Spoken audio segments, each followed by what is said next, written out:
ಈಗಿನ ವಿಜಯಪುರ ಜಿಲ್ಲೆಯ ಮುದ್ದಬಿಹಾರ್ ತಾಲೂಕಿನ NH 50 ರಸ್ತೆಗೆ ಹೊಂದಿಕೊಂಡ ಇರುವಂತಹ ಗ್ರಾಮ ಈ ಯಲಗೂರು.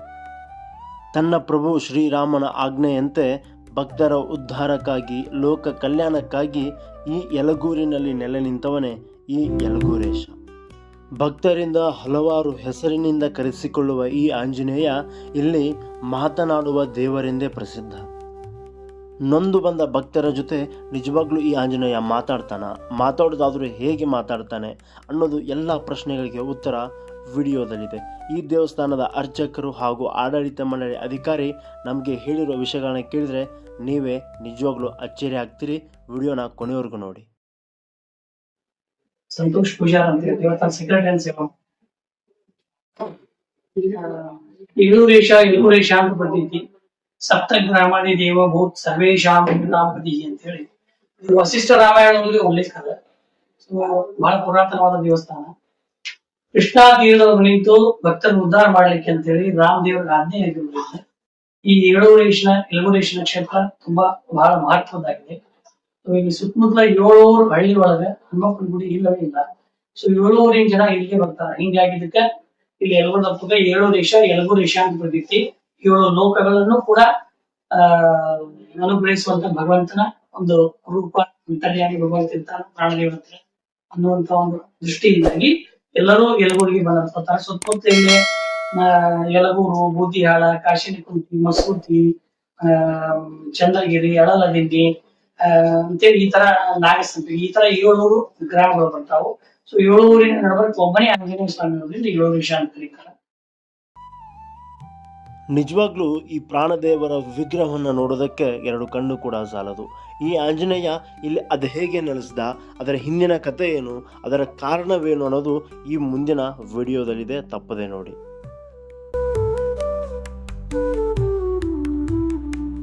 ನಾವಿವತ್ತು 7 ಒಡೆ ಅಂತ ಕರೆಸ್ಕೊಳ್ಳುವಂತಹ ಯಲಗೂರು ಆಂಜನೇಯನ ಇತಿಹಾಸವನ್ನು ಇವತ್ತು ನಾವು ನಿಮ್ಮ ಮುಂದೆ ಬಿಚ್ಚಿಡಾಕತ್ತೀವಿ. ಸೊ ಅದ್ರ ಬಗ್ಗೆ ಇತಿಹಾಸ ಹೇಳಕ್ಕೆ ನಮ್ಗೆ ಆ ದೇವಸ್ಥಾನದ ಅರ್ಚಕರು ಕೂತಾರ. ಸೊ ಅರ್ಚಕರ ಬಗ್ಗೆ ಮಾತಾಡೋಣ. ಸರ್ ನಮಸ್ಕಾರ. ನಮಸ್ಕಾರ. ನಿಮ್ಮ ಪರಿಚಯ ಮಾಡ್ಕೊಡಿ. ನಮ್ಮ ಹೆಸರು ನಾರಾಯಣ ಹನುಮಂತಪ್ಪ ಪೂಜಾರ್. ನೀವಿಲ್ಲಿ ಎಷ್ಟು ವರ್ಷ ಆಯ್ತ್ರಿ ದೇವಸ್ಥಾನದ ಪೂಜಾರಿ ಅರ್ಚಕ? ದೇವಸ್ಥಾನ ಪೂಜಾರಿ ಅಂತ ಮೊದಲಿಂದ ನಮ್ಮ 4-5 ತಲೆಯಿಂದನೂ ನಮ್ಮ ಕ್ಷತ್ರಿಯ ಸಮಾಜದ ಪೂಜೆ ಮಾಡೋರು. ಹೌದು. ಕಮಿಟಿ ಏನೈತಿ ಬ್ರಾಹ್ಮಣರು ಎಲ್ಲ ಮೊದಲಿಂದ ಇದೇ ರೀತಿ ಕಮಿಟಿ ಬ್ರಾಹ್ಮಣರದೈತಿ. ಸೇವೆ ಮಾಡೋರೆಲ್ಲ ಮಾಡೋರು ಕ್ಷತ್ರಿಯ. ಹೌದು. ಈಗ ಯಲಗೂರು ಆಂಜನೇಯನ ದೇವಸ್ಥಾನ ಸುತ್ತಮುತ್ತ 7 ಹಳ್ಳಿಗೆ ಒಬ್ಬನ ಆಂಜನೇಯ ಅಂತ ಕರೆಸ್ಕೋತಾನೆ. ಅದಕ್ಕೆ ಕಾರಣ ಏನ್ರಿ? ಅದಕ್ಕೆ ಕಾರಣ ಏನಪ್ಪಾ ಅಂತಂದ್ರ 7 ಊರಿಗೆ ಅಧಿಪತಿ ಆದ ಹನುಮಂತೇವ್ರ ಏನೈತಿ ಯಥೋ ರಾಮಾಜ್ಞೆ ಅಕ್ಷತ, ರಾಮನ ಆಜ್ಞೆದಿಂದ ಹನುಮಪ್ಪ ಇಲ್ಲಿ ಆಶೀರ್ವಾದ ಎಲ್ಲ ಭಕ್ತರ ಜೀರ್ಣೋದ್ಧಾರಕ್ಕಾಗಿ ರಾಮ ಆಜ್ಞೆ ಮಾಡಿ ಕಳಿಸ್ತಾವ. ರಾಮನ ಆಜ್ಞೆಯಿಂದ ಆಂಜನೇಯ ಇಲ್ಲಿ ಬಂದು ನೆಲೆಸಿದ ಅಂತ ನೀವು ಮಾತನಾಡ. ಇನ್ನು ಸುತ್ತಮುತ್ತ 7 ಹಳ್ಳಿಗೂ ಯಾವ ಆಂಜನೇಯನ ದೇವಸ್ಥಾನ ಇಲ್ಲ ಅನ್ನೋದ ಈ ಜಾಗದ ವಿಶೇಷತೆ ರೀ. ಇಲ್ಲಿ ಇದು ಇಲ್ಲಪ್ಪ ಅಂತಂದ್ರ ಯಲಗೂರೇಶ ಇಲ್ಲಿ ಅವು ಏನೈತಿ ಇದೇ ಸ್ಥಳದಲ್ಲಿ ಪ್ರತಿಷ್ಠಾಪನೆ ಅಲ್ಲಿ ಅಡಕಲಗುಂಡಪ್ಪ ಅಂತ ಹೇಳಿದ. ಅಲ್ಲಿ ಹೇಳಿದ್ನಲ್ಲ ಆಕಳ ಅಂದ್ರೆ ಈ ಆಂಜನೇಯ ದೇವಸ್ಥಾನ ಇಲ್ಲಿ ಮೂಲ ಉದ್ಭವ ಆಗಕ್ಕೆ ಕಾರಣ ಹೆಂಗ್ ಉದ್ಭವ ಆಯ್ತಂತ? ಉದ್ಭವ ಆಗಕ್ಕೆ ಕಾರಣ ಏನಪ್ಪಾ ಅಂತಂದ್ರೆ ಮೊದಲು ಅಲ್ಲಿ ಉದ್ಭವ ಆಗಿದ್ದು ಅಡಕಲಗುಂಡಪ್ಪನ ದೇವಸ್ಥಾನ ಯಾವ ರೀತಿಯಪ್ಪ ಅಂತಂದ್ರೆ ಅಲ್ಲಿ ಉದ್ಭವ ಆಗಿದ್ದ. ಆಮೇಲೆ ಅದು ಏನೈತಿ ಆಕಳ ಕರುವಾಗಿ ಹಾಲು ಕುಡಿತು ಹನುಮಪ್ಪ. ಆಮೇಲೆ ಆ ಮಾಲಕರು ಏನೈತಿ ಯಾಕೋ ನಮ್ಮ ಆಕಳು ಹಿಂಡೋಲ್ತು ನಾನು ಹೋಗಿ ನೋಡಿದ್ರು. ಪ್ರತ್ಯಕ್ಷ ಆಕಳು ಕರುವಾಗಿ ದರ್ಶನ ಅವ್ರಿಗೆ ಕೊಟ್ಟ. ಆಕಳು ಕರು ಅಂಥೇಳಿ ತಿಳಿದಿದ್ರು ಅವರು. ಅವ್ರ ಆಕಳ ಮನೆಗೆ ಬಂದ ಕೂಡಲೇ ಇವರಿಗೆ ಮಾಲಕರಿಗೆ ಕಡಿಮೆ ಹಿಂಡೋದು, ಆಕಳಿಗೆ ಅವ್ರ ಕರಿಗೂ ಕೂಡಿಸೋದು, ಅಲ್ಲಿ ಹನುಮಪ್ಪು ಕೂಡಿಸೋದು. ಈ ರೀತಿ ಆಗಿಂದ ಅವ್ರ ಇದನ್ನ ಏನೋ ಒಂದು ಮನಸ್ಸಿನಾಗ ಇಟ್ಕೊಂಡ್ರು. ಯಾಕೆ ಈ ರೀತಿ ಅಲ್ಲಿ ಆಕಳ ಕರ ಆಯ್ತು, ಇಲ್ಲಿ ತಮ್ಮ ಕರಿಗೂ ಕೂಡಿಸ್ತೈತಿ ನಮಗಿಲ್ಲ ಅಂತ. ಅದು ಕೂಡಲೇ ಅವ ಸಪ್ಪಣದೊಳಗೆ ಮುಂದೆ ಮಾಲಕ ಹೇಳಿದ್ನಂತ, ಈ ರೀತಿ ಆಗೋ ಕಾರಣ ಏನಪ್ಪ, ನಾ ಹನುಮಪ್ಪ ಅಲ್ಲಿ ನಿನಗೆ ದರ್ಶನ ಕೊಟ್ಟವ, ನೀನು ಆಕಳು ಕರು ಆಗಿ ನಿನ್ನ ಆಕಳ ಹಾಲು ಕುಡ್ದವ ನಾ ಹನುಮಂತೇವ್ರ ಈ ಹೊತ್ತಿನೊಳಗೆ ಒಡಮೂಡಿನಿ, ಸ್ವಯಂ ಮೂರ್ತಿಯಾಗಿ ಒಡಮೂಡಿನಿ, ಈ ಹೊತ್ತು ತೆಗೆದು ನೋಡ್ರಿ ಅಂಥೇಳಿ ಆ ಮಾಲಕ ಹೇಳಿದ ಕೂಡಲೇ ಅವ ಯಾರೋ ಬಂದು ಹೇಳಿದ್ನಂತ ಊರಾಗ, ಹಿಂಗೆ ಸಪ್ಪನ ಬಿದ್ದೈತಿ ಈ ರೀತಿ ಆಗಿತ್ತು ನನಗೆ. ಅದಕ್ಕೆ ಹೋಗಿ ನೋಡೋಣ ಅದೇನೋ ಯಾರೂ ಕೇರ್ ಮಾಡಲಿಲ್ಲ. ಅವ ಇನ್ನೊಬ್ಬರು ಕರ್ಕೊಂಡು ಹೋಗಿ ಹಡ್ಡಿ ನೋಡು ಅಂತ ಹೇಳಿದ್ ಮತ್ತೆ. ಆ ಹೊತ್ತು ಹಡ್ಡಿ ನೋಡಿದ್ರೆ ಹನುಮಪ್ಪನ ಚಿತ್ರ ಎಲ್ಲ ಕಲ್ಲಿನೊಳಗೆ ಮೂಡಿಬಿಟ್ಟಿತ್ತು. ಮೂಡಿದ ಕೂಡಲೇ ಏನೈತಿ, ಅವಾಗ ಹನುಮಪ್ಪ ಒಡಮೂಡ್ಯಾನ ಅಂತಾನ ಎಲ್ಲ ಊರಾಗ ಸುದ್ದಿ ಮಾಡಿದ ಕೂಡಲೇ ಅವಾಗ ಬಂದು ಎಲ್ಲರೂ ನೋಡಕ್ಕೆ ಹೋದರು. ಮತ್ತೊಮ್ಮೆ ಕನಸಿನಾಗ ಹೇಳಿದ್ ನಾನು, ಇಲ್ಲಿಂದ ದಿನ ಹೊಳೆ ಏನೈತಿ ಈ ಜಗದೊಳಗೆ ಗುಡಿ ಕಟ್ಟಿ ಸ್ಥಾಪನಾ ಮಾಡ್ಬೇಕು. ಅಲ್ಲಿಂದ ಮೂರ್ತಿ ತಂದು ದಿನ ಹೊಳೆ ನೀರಿನ ಅಭಿಷೇಕ ಆಗ್ಬೇಕು. ಪ್ರತಿದಿನ ಹೊಳೆ ನೀರಿನ ಅಭಿಷೇಕ ಆಗುತ್ತೆ. ಪ್ರತಿದಿನನೂ ಹೊಳೆ ನೀರಿನ ಕೃಷ್ಣಾ ನದಿ ನೀರಿನ ಅಭಿಷೇಕ ಆಗ್ಬೇಕು. ಆಮೇಲೆ ದಿನ ಹೋಳಿಗೆ ತುಪ್ಪದ ನೈವೇದ್ಯ, ಪ್ರತಿದಿನನೂ ಹೋಳಿಗೆ ತುಪ್ಪ ನೈವೇದ್ಯ ಅವಂಗ. ಇದು ಯಾವ ದೇವಸ್ಥಾನದಲ್ಲೂ ನಾವು ಕೇಳಿಲ್ರಿ ಪ್ರತಿನಿತ್ಯ ನೈವೇದ್ಯದ್ದು. ಬಟ್ ಇಲ್ಲಿ ಒಂಥರ ವಿಶೇಷ ರೀ. ವಿಶೇಷ ಪ್ರತಿನಿತ್ಯ. ಮತ್ತು ದಿನ ಆಕಳ ಹಾಲಿನ ಅಭಿಷೇಕ, ಮೊಸರು, ಜೇನುತುಪ್ಪ, ಹಾಲು, ಮೊಸರು, ಹಣ್ಣು ಅಂದ್ರೆ ದಿನನಿತ್ಯ ಪ್ರತಿನಿತ್ಯ ಅಭಿಷೇಕ ಆಗ್ಲೇಬೇಕು. ಏಕಾದಶಿ ಒಂದು ಬಿಟ್ಟು ಒಂದು ದಿನ ಬಿಟ್ಟು. ಇದು ತುಂಬಾ ವಿಶೇಷ ರೀ ಹಂಗಾರೆ. ಹೌದು. ಇಲ್ಲಿ ನಿಮ್ಮ ಅನುಭವಕ್ಕೆ ಬಂದಂಗ್ರಿ, ಈಗ ಭಕ್ತರ ಅನುಭವಕ್ಕೆ ಬಂದಂಗಾಗ್ಲಿ ಅಥವಾ ನಿಮ್ಮ ಅನುಭವಕ್ಕೆ ಬಂದಂಗಾಗ್ಲಿ, ಇಲ್ಲಿ ಆದಂತಹ ಪವಾಡಗಳು ಏನಾದ್ರು ನಿಮಗೆ ಗೊತ್ತಿದ್ದಂಗೆ? ಇಲ್ಲಿ ಆದಂತ ನೋಡ್ರಿ, ನಾವು ಈಗೆಲ್ಲ 60-62 ವಯಸ್ಸಿನವ್ರು. ಅದಕ್ಕಿಂತ ಮೊದಲ ಪವಾಡಗಳು ಆಗಿದ್ದು ಏನಪ್ಪ ಅಂತಂದ್ರೆ ನಮಗೆ ಗುರ್ತಿಲ್ಲ. ಈ ಸದ್ಯ ಆದದ್ದು ಏನಪ್ಪ ಅಂದ್ರೆ ಅವನು ವಸ್ತ್ರ ಒಡವೆ ಏನೋ ಕಳುವ ಆದರೂ ಸಿಕ್ಕಾವು. ಮತ್ತು ಭಕ್ತರಿಗೆ ಅವನಿಗೆ ನಡ್ಕೊಂಡವರು ಅಥವಾ ಹೂ ಕಟ್ಟಿ ಕೇಳ್ತೀವಿ, ಅದು ಯಶಸ್ವಿಯಾಗಿ ಎಲ್ಗೋರೇಶ ಬಲಕ್ಕೆ ಎಡಕ್ಕೆ ಹಿಂಗೆ ಹೂ ಕೊಡ್ತಾನೆ. ಆ ಕೊಟ್ಟು ಕೂಡಲೇ ಅವರ ಮನಸ ಇಚ್ಛೆ ಏನು ಬೇಡ್ಕೊಂಡಿರ್ತಾರೆ ಅವು ಎಲ್ಲ ನೆರವೇರ್ಯಾವ ಅಂತೇಳಿ ಅವ್ರು ಬಂದು ಇಲ್ಲಿ ಬೇಡಿ ಹರಕೆ ತೀರ್ಸಿ ಹೋಗ್ಯಾರ. ನಾವು ಅಗಾಳೆ ಬಂದಾಗ್ರಿ ನೀವು ಚೇರ್ಮನ್ರ ಜೊತೆ ಹೂ ಕೇಳೋದನ್ನ ನಾವು ಅದನ್ನೊಂದು ಅಬ್ಸರ್ವ್ ಮಾಡಿದೀವಿ. ಹೌದು. ನಮಗೆ ಅದು ಅರ್ಥ ಆಗ್ಲಿಲ್ಲ. ಒಂದು ಸ್ವಲ್ಪ ಅದ್ರ ಬಗ್ಗೆ ವಿಶೇಷ ಒಂದು ಸ್ವಲ್ಪ ಬಿಡಿಸಿ ಹೇಳ್ರಿ. ಚೇರ್ಮನ್ರ ಅಂತಂದ್ರೆ ಅವ್ರ ಮನಸ್ಸಿನಾಗ ಅವ್ರು ಕೇಳಿರ್ತಾರೆ. ಕೇಳಿದ ಕೂಡಲೇ ನಮಗೆ ಕೇಳ್ತಾರೆ, ಅವರು ಕೇಳ್ತಾರೆ. ಅದು ಬಲಗಡೆ ಹೂ ಬೀಳ್ತತಿ ರೀ. ಅದು ಏನಪ್ಪ ಅಂತಂದ್ರೆ ಬಲಗಡೆ ಹೂ ಬಿದ್ದಾಗ ಅವ್ರ ಕೆಲಸಗಳು ಯಶಸ್ವಿಯಾಗಿ ಆಗ್ತಾವಂತ ಯಲಗುರ್ದಪ್ಪ ಮಾತಾಡಿ ಹೇಳಿದಂಗೆ. ಅವ್ನು ಯಲಗುರ್ದಪ್ಪ ಮಾತಾಡಿದಂಗೆ ಅದು ಹೂ ಬಲಗಿನ ಹೂವು ಎಡಕಿನ ಹೂ ಬಿತ್ತಂದ್ರೆ ಆಗೋದಿಲ್ಲ, ಬ್ಯಾಡ ಅಂತ ಹೇಳಿದಂಗೆ. ಈ ಪ್ರಕಾರ ವಿಶೇಷವಾಗಿ ಇದು ಈ ಕೆಲಸ ಹಿಂಗೆ ಆಗ್ತೈತೆ ಅಂತ ಅವ್ನು ಮಾತಾಡಿದಂಗೆ ದೇವ್ರ. ನಾನು ವೀಕ್ಷಕರಿಗೆ ಒಂದು ಹೇಳಕ್ಕೆ ಇಷ್ಟಪಡ್ತೀನಿ. ಇವಾಗ ಅರ್ಚಕರು ಹೇಳಿದ್ರು ಹೂವು ಬೀಳೋದ್ರಿಂದ ನಮಗೊಂದು ಒಳ್ಳೆಯ ಮಾಹಿತಿ ಸಿಗ್ತೈತಿ, ಬಲಕ್ಕೆ ಬಿದ್ದರೆ ಆಗತ್ತೆ, ಎಡಕ್ಕೆ ಬಿದ್ದರೆ ಆಗಲ್ಲ ಅಂತ ಹೇಳಿ. ರೀಸೆಂಟಾಗಿ ಅದರ ನನಗೊಂದು ಅನುಭವ ಆಯ್ತು ರೀ. ನಮ್ಮ ಊರೊಳಗೆ ಒಂದು ರಾಮ ಮಂದಿರದ ಒಂದು ಓಪನಿಂಗ್ ಆಯ್ತು. ಆ ರಾಮ ಮಂದಿರದ ವ್ಯವಸ್ಥಾಪಕರು ಏನಿದ್ರಲ್ರಿ, ಅವ್ರ ಮಂದಿರ ಕಟ್ಟಬೇಕಾದ್ರೆ ಈ ಯಲಗೂರು ಆಂಜನೇಯ ದೇವಸ್ಥಾನಕ್ಕೆ ಮೊದಲನೇ ಸಲ ಬಂದು ಹಿಂಗ ತಂದೆ ನಾವು ಒಂದು ರಾಮ ಮಂದಿರ ಕಟ್ಟಾಕತ್ತೀವಿ, ಅದು ನಮಗೆ ಕಾರ್ಯ ಯಶಸ್ವಿ ಆಗತ್ತೆ ಇಲ್ಲೋ, ನೀನು ನಮಗೆ ಹೂ ಕೊಟ್ಟು ಹೇಳು ಅಂದಾಗ ಒಂದು ಅರ್ಧ ತಾಸು ವೇಟ್ ಮಾಡಿದ್ರಂತ್ರಿ. ಯಾಕಡೆನೂ ಹೂ ಕೊಡಲಿಲ್ಲ ಅಂತ್ರಿ. ಅವ್ರು ಬೇಜಾರು ಮಾಡ್ಕೊಂಡು ಹೋದ್ರಂತೆ, ಯಾಕಪ್ಪ ನಮಗೇನು ಹೂವು ಕೊಡಲಿಲ್ಲ ಅಂತೇಳಿ. ಅವ್ರು ಹೋಗಿ ಒಂದು 2-3 ತಿಂಗಳಿಗೆ ಫಸ್ಟ್ ಇದು ಆತ್ರಿ. ಏನ್ರಿ ಇದು ಲಾಕ್ಡೌನ್ ಆಯ್ತ್ರಿ. ಫಸ್ಟ್ ಲಾಕ್ಡೌನ್ ಆಯ್ತ್ರಿ. 5 ವರ್ಷದ ಹಿಂದೆ. ಅದಾದ್ಮೇಲೆ ಹೋಗ್ತೀವಿ, ಲಾಕ್ಡೌನ್ ಆಗೋ ಸಲುವಾಗಿ ನಮಗೆ ಹೂ ಕೊಡ್ಲಿಲ್ಲ ಹನುಮಪ್ಪ ಅಂತೇಳಿ ಅವ್ರು ಸಮಾಧಾನ ಆದ್ರಿ. ಮತ್ತೆ 2ನೇ ಸಲನೂ ಬಂದಾಗ ಏನ್ ಮಾಡಿದ್ರು, ಹನುಮಪ್ಪ ಹೋದ್ ಸಲ ಕೊಡ್ಲಿಲ್ಲ, ನಮ್ಗೆ ಈ ಸಲ ಹೂ ಕೊಡಪ್ಪ ಅಂತ ಹೇಳಿ ಕೈ ಮುಗಿದಾಗ ಆ ಸಲನೂ ಹೂ ಕೊಡ್ಲಿಲ್ಲತ್ರಿ. ಯಾಕೆ ಹನುಮಪ್ಪ ನಮಗೆ ಹೂ ಕೊಡೋಲ್ಲ, ಏನು 2 ಸಲ ಹೋದ್ರು ಮತ್ತೆ ಬೇಜಾರು ಮಾಡ್ಕೊಂಡು ಮನೆಗೆ ಬಂದ್ರತ್ತ. ಮತ್ತೆ ಅದ್ ಮತ್ತೆ ಒಂದು 2-3 ತಿಂಗಳಿಗೆ ಸೆಕೆಂಡ್ ಲಾಕ್ಡೌನ್ ಆಯ್ತಂತ. ಮತ್ತೆ 2ನೇ ಲಾಕ್ಡೌನ್. ರೀ ವಾಪಸ್ ಅದಾಗ 3ನೇ ಸಲ ಬಂದಿರತ್ತೆ. 2 ಸಲ ಬಂದಾಗೂ ನೀ ನಮ್ಗ ಹೂ ಕೊಡ್ಲಾರ ತಪ್ಪಿಸಿ ನಮಗ್ ಚಲೋ ಮಾಡಿ ಈಗ 3ನೇ ಸಲ ಬಂದಿವಿ, ನಿನ್ನ ಅಪ್ಪನೇ ಕೊಡ ನಾನು ಇದು ನಮಗ ನಾವಿಲ್ಲಿ ಇದು ಮಂದಿರ ಕಟ್ತೀವಿ ಅಂತ ಕೇಳಿದಾಗ ಅವಾಗ ಬಲಗಡೆಯಿಂದ ಹೂ ಬಿತ್ತಂತಾರೆ. ಅವ್ರು ಅವಾಗ ಕೆಲಸ ಪ್ರಾರಂಭ ಮಾಡ್ಕೊಂಡ್ರಂತ.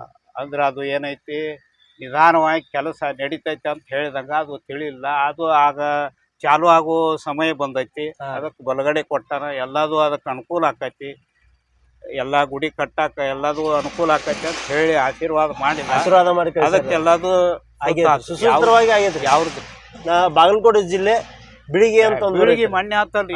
ಯಲಗೂರದಿಂದ ಜ್ಯೋತಿ ಹುಡುಗರು ನಮ್ಮ ಯಲಗೂರದವ್ರು ಜ್ಯೋತಿ ತಗೊಂಡ್ ಹೋದ್ರಿ ರಾತ್ರಿ 11 ಗಂಟೆಕ. ಹೌದ್ರಿ, ನಡ್ಕೊಂಡು ಅವ್ರ ಈಗ ಎಲ್ಲಾ ರಾಮ ಮಂದಿರ ಒಳಗ ಹೆಂಗಿರತ್ತಂದ್ರ ರಾಮನ ಪಕ್ಕ ಒಂದು ಆಂಜನೇಯನ ಸ್ಥಾಪನೆ ಮಾಡಿದ್ರೆ ಮುಗೀತ್ರಿ. ಅಲ್ಲಿ ಈ ಯಲಗೂರ್ ಅಪ್ಪಗ ಅಂತ ಹೇಳಿ ಒಂದು ವಿಶೇಷವಾಗಿ ರಾಮನ ಎದುರಿಗೆ ಒಂದು ಕೈ ಮುಗಿದ ಆಂಜನೇಯನ ವಿಗ್ರಹ ಪ್ರತಿಷ್ಠಾಪನೆ ಮಾಡಿದ್ರಿ ಅವ್ರು. ಆ ರಾಮನ ಗುಡಿ ಎದುರಿಗೆ. ರಾಮನ ಗುಡಿ ಎದುರಿಗೆ ಮಾಡಿದ್ರಿ. ನನಗ ಅದು ನೋಡಿ ಒಂಥರ ವಿಶೇಷ ಅನಿಸ್ತೀರಿ. ಆ ಯಲಗೂರದಿಂದ ದೀಪ ಒಯ್ದಾರ್ರಿ ಮೊನ್ನೆ. ಹೌದು, ನಾವೇ ಎಲ್ಲಾ ಹುಡುಗರು ಊರನವ್ರು ಸೇರಿ ಒಂದು 20 ಜನ 25 ಜನ ನಡ್ಕೊತ ಹೋದ್ರು ರಾತ್ರಿ. ಇದೇ ಮೊನ್ನೆ ಈ ದೇವಸ್ಥಾನದ ಜಾತ್ರೆ ಯಾವಾಗ ಆಗತ್ತೆ ಸರ್? ಜಾತ್ರೆ ಭಾರತ ಹುಣ್ಣಿಮೆ ಆದಮೇಲೆ ಮೊದಲನೇ ಶನಿವಾರ ಅಂದ್ರೆ ಫೆಬ್ರವರಿ 15ನೇ ತಾರೀಕು 16ನೇ ತಾರೀಕು. ಇದು ವರ್ಷ ಇದೆ ಫಿಕ್ಸ್ ಅಲ್ಲ, ಒಮ್ಮೆ ತಾರೀಕು ಚೇಂಜ್ ಆಕಾವು. ಅಂದ್ರೆ ಹುಣ್ಣಿಮೆ ಯಾವಾಗ ಬರುತ್ತೋ ಹುಣ್ಣಿಮೆ ಆದ ಮೊದಲನೇ ಶನಿವಾರ. ಹುಣ್ಣಿಮೆ ಆದ ಕೂಡಲೇ ಮೊದಲನೇ ಶನಿವಾರನ ಜಾತ್ರೆ. ಅಂದ್ರೆ ಹೆಚ್ಚು ಕಡಿಮೆ ಇನ್ನೂ ಒಂದು ವಾರ ಉಳಿದಿರ್ಬೇಕ್ರಿ ಈ ಜಾತ್ರೆಗೆ. ಇದೇ ಮುಂದಿನ ಬರೋ ಶನಿವಾರ. ಇನ್ನೆಷ್ಟು ದಿವಸ ಉಳಿತು? 7 ದಿವಸ ಉಳಿತಲ್ರ. ಇವಾಗ ನಾವು ವಿಡಿಯೋ ಮಾಡೋ ಈ ಟೈಮಲ್ಲಿ ಇನ್ನು 7 ದಿನದಲ್ಲಿ ಶ್ರೀ ಯಲಗೂರೇಶ್ವರ ದೇವಸ್ಥಾನ ಜಾತ್ರೆ ಐತಿ. ಯಾರು ಫೆಬ್ರವರಿ 16 ಮತ್ತು 17ರ ಒಳಗ ಈ ವಿಡಿಯೋನ 15 16 15 16 ಒಳಗೆ ಯಾರು ಈ ವಿಡಿಯೋನ ನೋಡತ್ತೀರಿ, ಸೊ ತಪ್ಪದೆ ಆ ದಿನಾಂಕಕ್ಕೆ ಬಂದ ಜಾತ್ರೆಯಲ್ಲಿ ಪಾಲ್ಗೊಳ್ರಿ. ಇಲ್ಲಿ ಭಕ್ತರಿಗೆ ವಿಶೇಷವಾದಂತಹ ಪ್ರಸಾದ ಸೇವೆ ಇರ್ತೈತಿ. ದೂರಿಂದ ಬಂದವರಿಗೆ ಮತ್ತು ಉಳ್ಕೊಳಕ ವ್ಯವಸ್ಥೆ ಅದೊಂದು ಕೇಳ್ಬಿಡ್ತೀನಿ. ಗುರುಗಳು ಇಲ್ಲಿ ದೂರಿಂದ ಭಕ್ತರು ಬಂದ್ರಿ, ಬೇರೆ ಬೇರೆ ಊರಿಂದ ಬಂದ್ರಿ, ಅವ್ರಿಗೆ ಉಳ್ಕೊಳಕ ವ್ಯವಸ್ಥೆ ಇಲ್ಲಿ ಏನೇನು ಸಿಗತ್ತೆ? ಉಳ್ಕೊಳ್ಳೋ ವ್ಯವಸ್ಥೆ ಅಂತಂದ್ರೆ ದೇವಸ್ಥಾನ ವತಿಯಿಂದ ಒಂದು 30 ರೂಮ್ ಮಾಡ್ಯಾರ್ರಿ. ಅವು ಎಷ್ಟು ಜನ ಹಿಡಿತೈತಿ ಅಷ್ಟು ಇಳ್ಕೋಬಹುದು. ಆಮೇಲೆ ಇಲ್ಲೆಲ್ಲ ಬಟ್ಟ ಬೈಲು ದೇವಸ್ಥಾನದಾಗ ಇರ್ತೈತಿ. ಇಲ್ಲಿ ಇನ್ನೊಂದು ಮಂಗಲ ಕಾರ್ಯಾಲಯ ಐತಿ, ಅಲ್ಲೆಲ್ಲ ಟೆಂಟ್ ಹಾಕಿ ವ್ಯವಸ್ಥೆ ಮಾಡಿರ್ತಾರ. ನೆರಳು ನೀರು ಎಲ್ಲ ಅನುಕೂಲ ಐತಿ. ಅಲ್ಲಿ ಮಲ್ಕೋತಾರ. ಕೆಲವಿಷ್ಟು ಮಂದಿ ಅಲ್ಲಿ ಗುಡಿ ಒಳಗೆ ಪೌಳಿ ಒಳಗೆ ಮಲ್ಕೋತಾರ. ಆಮೇಲೆ ಏನೈತಿ ಮುಂದೆ ಈ ಬ್ರಾಹ್ಮಣರ ಹರಿಭಜನೆ ಇರ್ತೈತಿ. ಅಲ್ಲೆಲ್ಲ ಎಷ್ಟೋ ಮಂದಿ ಅಲ್ಲಿ ಕೂಡ್ತೈತಿ. ಎಲ್ಲೆಲ್ಲಿ ಅವ್ರಿಗೆ ಬೈಲು ಇರ್ತೈತಿ ಸಾಕಷ್ಟು ಐತಿ, ಎಲ್ಲ ಕೂಡ್ತಾರೆ, ಇಲ್ಲಿ ಕೂಡ್ತಾರ. ಒಟ್ಟಲ್ಲಿ ಜಾತ್ರೆಗೆ ಅಥವಾ ಮಿಕ್ಕಿದ ದಿನದಲ್ಲಿ ಬಂದಂತ ಭಕ್ತರಿಗೆ ಉಳ್ಕೊಳಕ್ ಎಲ್ಲಾ ರೀತಿಯ ವ್ಯವಸ್ಥೆ ಇಲ್ಲ ಐತಿ. ವ್ಯವಸ್ಥೆ ಐತಿ, ಒಳ್ಳೇದೈತ್ರಿ. ಯಾಕಂದ್ರ ಬಹಳ ಜನ ಇಲ್ಲಿ 2 ಕಡೆ ಊಟದ ಈಗ ವ್ಯವಸ್ಥೆ ಇಟ್ಟಾರ. ಇಲ್ಲಿ ಮಂಗಲ ಕಾರ್ಯಾಲಯ ಐತಿ, ಅಲ್ಲೆಲ್ಲ ಜನರಿಗೆ ಬಂದವ್ರಿಗೆ ಅಲ್ಲಿ ಊಟ. ಇಲ್ಲಿ ಏನೈತಿ 5 ಗಂಟೆ ಮಹಾ ನೈವೇದ್ಯ. ವಿಶೇಷ ನೈವೇದ್ಯಪ್ಪ ಅಂದ್ರೆ 5 ಗಂಟೆ ಪೂಜೆ ಆಗ್ತೈತಿ ಅವತ್ತಿನ ದಿವಸ ಮಾತ್ರ. ಶನಿವಾರ 5 ಗಂಟೆ ಪೂಜೆ ಆದಮೇಲೆ ಪಲ್ಲಕ್ಕಿ ಬರುತ್ತೆ. ಇಲ್ಲಿ ತೆಂಗಿನ ತೋಟಕ್ಕೆ ಇಲ್ಲೇ ಬರುತ್ತೆ. ಇಲ್ಲೆಲ್ಲ ಜನರು ಕೂತಿರ್ತಾರೆ ಊಟಕ್ಕೆ. ಆ ಪಲ್ಲಕ್ಕಿ ಬಂದ ಮೇಲೆ ಊಟಕ್ಕೆಲ್ಲ ಎಲೆ ಹಾಕಿರ್ತಾರೆ. ಆ ಪಲ್ಲಕ್ಕಿ ಸೇವಾ ಬಂದು ಕಾಯಿ ಹೊಡೆದು ಮಂಗಳಾರತಿ ಮಾಡಿದ್ರಪ್ಪ ಅಂದ್ರೆ ಇಲ್ಲಿ ಪ್ರಸಾದ ಚಾಲು ಆಕೈತಿ 5 ಗಂಟೆ ನಂತರ. ಆಮೇಲೆ 2 ದಿವಸ ಇದರಂತೆ ಶನಿವಾರನೂ ಹಂಗೆ, ಆಯ್ತವಾರನೂ ಹಂಗೆ. ಅಲ್ಲಿ ತೇರು ಎಳಿತೈತಿ ಆಯ್ತವಾರ ಸಾಯಂಕಾಲ. ಅಲ್ಲಿ ಆದ ಕೂಡಲೇ ಇಲ್ಲಿ ಮಹಾನೈವೇದ್ಯ ಹೋಗಿರ್ತೈತಿ. ಅದೇ ಪ್ರಕಾರ 5 ಗಂಟೆಗೆ ಪ್ರಸಾದ ಚಾಲು ಇಲ್ಲಿ. ಅಲ್ಲಿ ಏನೈತಿ ಬಂದವ್ರಿಗೆ ಮತ್ತೆ ಅದು ಒಂದು ಬೇರೆ ವ್ಯವಸ್ಥೆ ಊಟದ್ದು. ಆ ಮಂಗಲ ಕಾರ್ಯದಾಗ ಇದು ದೇವಸ್ಥಾನ ತೆಂಗಿನ ತೋಟ. ಅದು ಬಂದವರಿಗೆಲ್ಲ ಅದು ಬೇರೆ. ಮತ್ತು ಅವ್ರ ಮುಂಜಾನೆ ಕೆಲವೊಬ್ರು ಇದು ಇಲ್ಲ, ಇವರು ಆಚಾರ್ಯಗಳು ಊಟ ಇಲ್ಲಿ ಹಿಂಗೆಲ್ಲ ವ್ಯವಸ್ಥೆ ಐತಿ. ಸರ್, ಈಗ ನಾನು ನಿಮಗೆ ಕೊನೆದಾಗ ಒಂದು ಮಾತು ಕೇಳಕ್ಕೆ ಇಷ್ಟಪಡ್ತೀನಿ ರೀ. ಅದೇನಂದ್ರೆ ರೀ, ಈಗ ನೀವು ಇಲ್ಲಿ ಇಷ್ಟು ವರ್ಷ ಸೇವೆ ಮಾಡಿರಿ, ಹನುಮಪ್ಪನ ಸೇವೆಯಲ್ಲಿ ಅದಿರಿ ನೀವು. ನಿಮ್ಮ ಕಡೆಯಿಂದ ಇವಾಗ ನೀವು ವಯಸ್ಸಿನಲ್ಲೂ ಹಿರಿಯರ್ರಿ, ಇಲ್ಲಿ ಸೇವೆಯಲ್ಲೂ ಹಿರಿಯರ.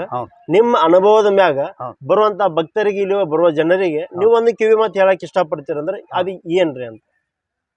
ಈ ಮಾತು ಹೇಳುವಂತ ಇಷ್ಟ ಏನಂತ ಹೇಳ್ಬೇಕ್ರಿ ಅದಕ್ಕೆಲ್ಲ.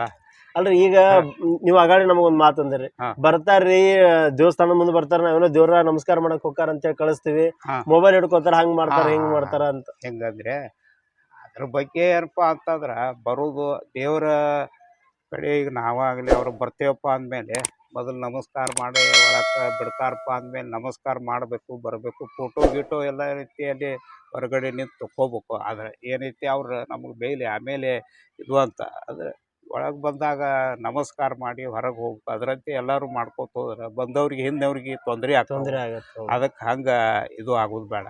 ಒಬ್ಬರಿಂದ ಒಬ್ರು ನೋಡಿ ಅದೇ ರೀತಿನೇ ಮಾಡ್ಕೊತ ಹೋಗ್ತಾರ. ಹಿಂಗೆ ಜಾಸ್ತಿ ಮಾಡಬೇಡ ಅಂತ ಹೇಳೋದು ಮತ್ತೇನು. ಈಗ ಟೋಟಲ್ ಆಗಿ ನೀವು ಹೇಳೋ ಮಾತು ಏನಂದ್ರ, ದೇವಸ್ಥಾನಕ್ಕೆ ಬರ್ತೀರಿ, ಬರ್ರಿ, ಭಕ್ತಿಯಿಂದ ಕೈ ಮುಗಿರಿ, ಹೋಗ್ರಿ, ಬೇಡ ಅನ್ನಂಗಿಲ್ಲ. ಅದು ಬಂದು ಫೋಟೋ ಹೊಡ್ಕೊಂಡೆ, ಸೆಲ್ಫಿ ತಕೊಂಡೆ, ಈ ರೀತಿ ಮಾಡಿ ನಿಮಗೂ ತೊಂದ್ರೆ, ಅಲ್ಲಿ ಬರೋವರೆಗೂ ತೊಂದರೆ ಆಗದಂತ ನೀವ್ ಹೇಳಕ್ ಇಷ್ಟಪಡ್ತೀರಿ. ಸ್ನೇಹಿತರೆ, ನಾನ್ ನಿಮಗೆ ಒಂದ್ ಮಾತು ಹೇಳಕ್ ಇಷ್ಟಪಡ್ತೀನಿ. ನೀವು ಇದೆಲ್ಲ ಯಾವುದೇ ದೇವಸ್ಥಾನಕ್ಕೆ ಹೋದ್ರು ಆ ದೇವಸ್ಥಾನದ ಪಾವಿತ್ರತೆಯನ್ನ ಮೊದಲು ಕಾಪಾಡ್ರಿ. ಯಾಕಂದ್ರೆ ಆ ದೇವಸ್ಥಾನದ ಕೆಲವೊಂದು ನೀತಿ ನಿಯಮಗಳು ಇರ್ತಾವ, ಮೈಲಿಗೆ ಅನ್ನೋದು ಇರ್ತಾವ. ಸೊ ಅಲ್ಲಿ ಅದರಿಂದ ನಿಮ್ಮಿಂದ ಆ ಜಾಗಕ್ಕೆ ತೊಂದರೆ ಆಗೋದು ಬೇಡ. ಸೊ ಇಷ್ಟು ಹೇಳಕ್ ಇಷ್ಟಪಡ್ತೀನಿ.